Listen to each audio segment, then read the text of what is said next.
Welcome to Gears Science. If you're brand new to Gears multiplayer, this is probably about what you look like. You're just kind of slowly walking around, you don't really know where to go or what to do. So step 1 is to use your TACCOM. This is the left shoulder button by default. It's going to show you where your teammates are as well as all the weapon placements on the map. Now as soon as you spawn into a new game, I want you to open up your TACCOM and see where your teammates are going. Now this is going to be important because you want to fight for those power weapons on the map. You can also hold down the scoreboard button to bring up an overhead map.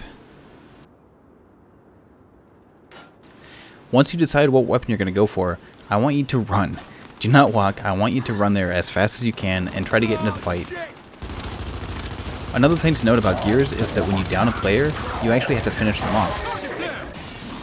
You should also keep an eye out for when your teammates go down and try to help them up as soon as you can. If you stay close, they can help you up too. Now Gears can be a surprisingly fast-paced game, and your default control scheme might not be able to keep up. So I want you to take a minute and go to your settings. From here you can play around with your control schemes and find the one that fits you the best.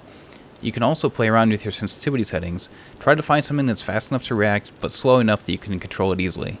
I also have a tutorial that breaks down the rest of these settings. Now Gears is a cover-based shooter, so as soon as you start taking damage, try to break line of sight and get into cover. This gives you a big advantage over any opponents that are not in cover. Unfortunately, most of your opponents are pretty smart, and they'll stay in cover too. This can lead to these weird deadlocks where neither player can really move forward, and neither player is likely to go down. This is why teamwork is so important in Gears. Having multiple teammates fire at one enemy, and especially from different angles, is a great way to down them quickly. If you see a teammate who's already in a fight, be sure to fire at that opponent whenever possible. It takes a lot to kill somebody in Gears, especially with the Lancer Assault Rifle. That's why moving around the battlefield and looking for new ways to attack the opponent are so crucial to success.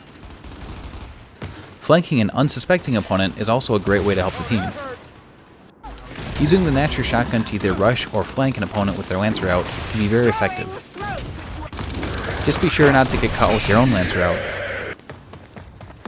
Learning the effective ranges of each weapon is going to be crucial to your success in Gears.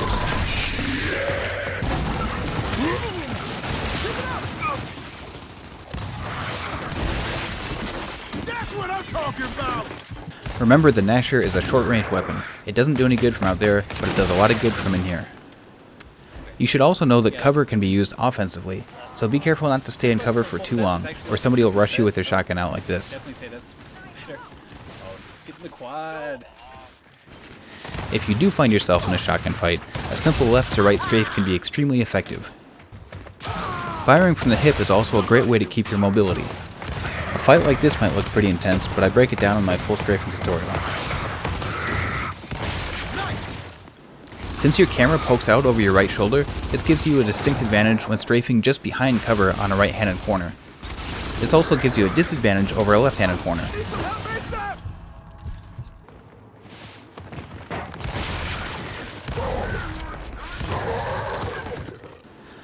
You can also use this to catch unsuspecting enemies off guard.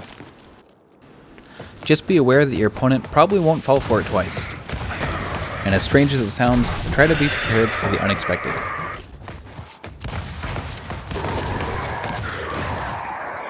In this clip, you'll see me bring together all these different things that I've talked about. Number 1, I stay close to my teammates. Number 2, I'm using my TACCOM often to see where my teammates are.